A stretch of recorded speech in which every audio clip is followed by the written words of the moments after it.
Здравствуйте, дорогие мои хорошие. После долгого перерыва мы вновь начинаем наши встречи. И первая встреча будет у нас с вами на вечерках у Танюкли. Костер детства. Это авторские рассказы, с которыми я вас познакомлю. Костер детства посвящен моей младшей сестренке Ляле. У каждого из нас есть закоулки памяти, в которых мы храним подчас совершенно бессознательно свои воспоминания. Они приходят к нам совсем неожиданно, то промелькнут мгновением, то заставляют вспоминать многое и многих. Наш дом стоял настолько близко к соседскому дому, что было слышно, что в нем говорят, как гремят посудой, льется кипяток из самовара. Мы жили очень дружно, особенно ребятне.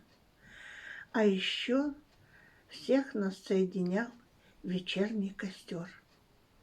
Сколько их было!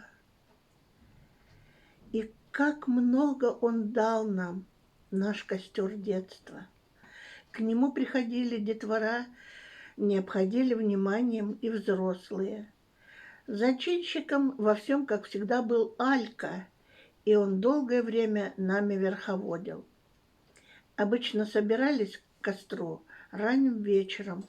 Иногда приходили две хорошенькие девчушки, 4-летняя черноглазая Манюнька, одетая в светлое платьишко и коротенькую кофтенку. Голова у нее всегда была покрыта платком, туго-натуго перевязанным сзади. У Маньки болели уши.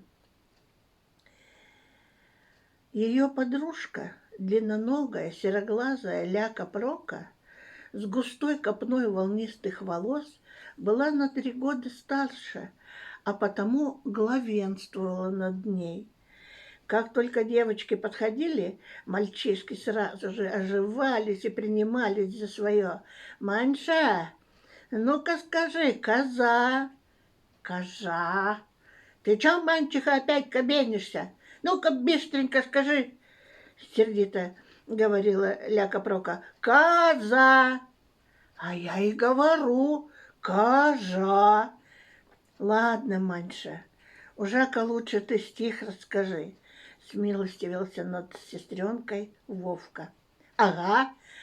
И, встав стрункой, декламировала с выражением.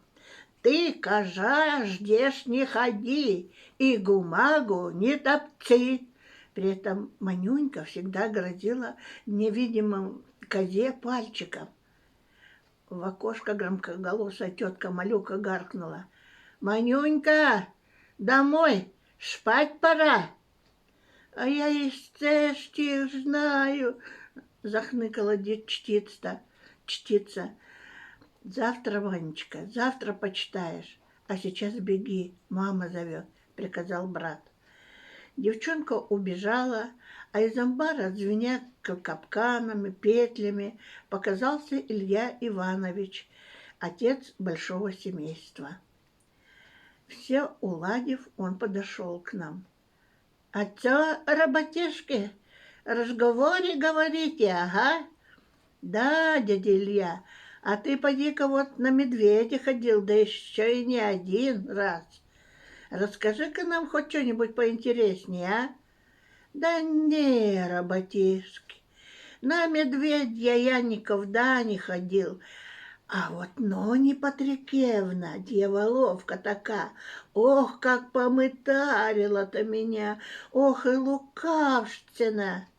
«Расскажи-ка, дядя Илья, расскажи!» — заторопили у костра. Обычно Илья Иванович свои рассказы сопровождал движениями, и это было настолько уморительно, что смеялись все до слез. При этом он сам закатывался от смеха с удовольствием тоже. «Капканы 12 поставил, да бравенькую приманочку-то приладил, что попутнему ж делал, и посол. Да ладно, недалеко ушел-то, оглянулся, а она-то тут-то как дьяволовка, как и надо. Он, войдя в раж, моргая, двигая плечами, крутя своим тощим задом, продолжал. Смотрит на меня глажьями, водит и подмиргивает. А жадом-то так и вердит, ну, словно баба игривая, правда? Я ей говорю, ну-ка, Мацка, иди в капкан. А она хвостом вильнула и видали такову.